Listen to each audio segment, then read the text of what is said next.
बारिश के कारण नुकसान का जायज़ा लेने के लिए मैं इस वक्त जंजैली में आज पहुंचा हूं और जंजैली का ये सारा इलाका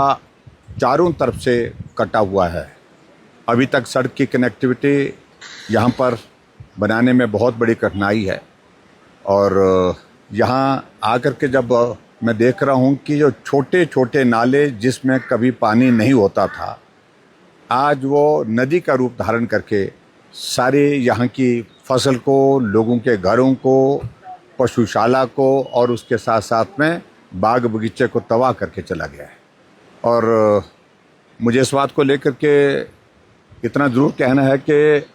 जहाँ जो रिहैबिलिटेशन और ख़ास तौर से जो रेस्क्यू ऑपरेशन के लिए एनडीआरएफ की टीम ने जो काम किया है वो सराहनीय है। वो लोग समय पर पहुँच गए थे। लेकिन उसके अलावा अगर हम देखें कि प्रशासन की ओर से एसडीएम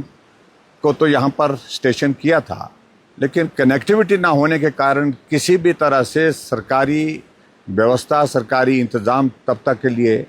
बहुत कठिनाई में रहा जब तक के लिए हेलीकॉप्टर के माध्यम से यहाँ पर राशन की सुविधा, राशन के साथ साथ में और सुविधा प्रदान करने के लिए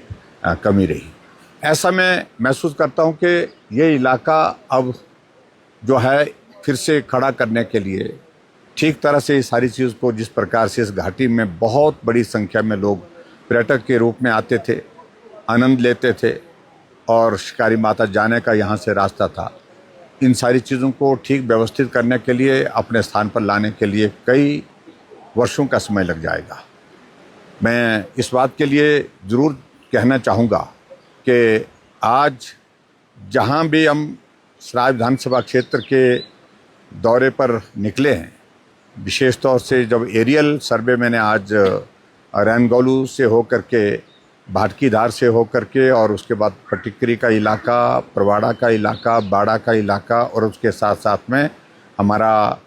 सुरा का इलाका, कुणागी का इलाका वो भी देखा। वहाँ आज जंजैली घाटी के हर इलाके से जुड़े हुए, चाहे वो कुथा का है, चाहे संगलवाड़ा है, चाहे हमारा रुशाड़ का है, सब पर जब देखने को ऊपर से जो दृश्य मिला तो वो बहुत ही भयानक था, बहुत ही पीड़ादायक था, हृदय विदारक था, दिल को तोड़ने वाला था। कोई जगह, कोई घर ऐसे नहीं बचे यहाँ पर जिसको क्षति नहीं हुई, नुकसान नहीं हुआ है। इसलिए भरपाई के लिए बहुत वक्त लगेगा और मैं विशेष तौर से फिर से इस बात के लिए आग्रह कर रहा हूँ प्रदेश सरकार से कि ये सामान्य परिस्थिति नहीं है। आज दिन 8 बीत गए, 7 दिन पूरे हो गए आज इस घटना को, 8वां दिन लग गया। और ज़्यादा यहाँ पर काम करने की आवश्यकता है और ज़्यादा मदद करने की आवश्यकता है और इसमें ज़्यादा ध्यान देने की आवश्यकता है। मुख्यमंत्री जी से आज बात हुई और बात होने के बाद मैंने कहा कि बहुत बड़ी हमारे जो कठिनाई आ रही है, पानी की स्कीमें बंद पड़ी हैं, बिजली की आपूर्ति बंद पड़ी है और मोबाइल की कनेक्टिविटी बंद पड़ी है और ये सारी चीज़ें तभी संभव हो पाएगी जब सड़कों को आप रिस्टोर कर पाएंगे। सड़कें रिस्टोर होंगी तो बिजली वाला अपना सामान लेकर के आगे जा रहे हैं, पानी वाले पानी लगाने के लिए जो है वो पाइप्स जो है वो आगे हम ट्रांसपोर्ट करने की स्थिति में हो पा रहे हैं। तो इसलिए बहुत युद्ध स्तर पर काम करने की आवश्यकता है और मुझे पूरा भरोसा है, पूरा विश्वास है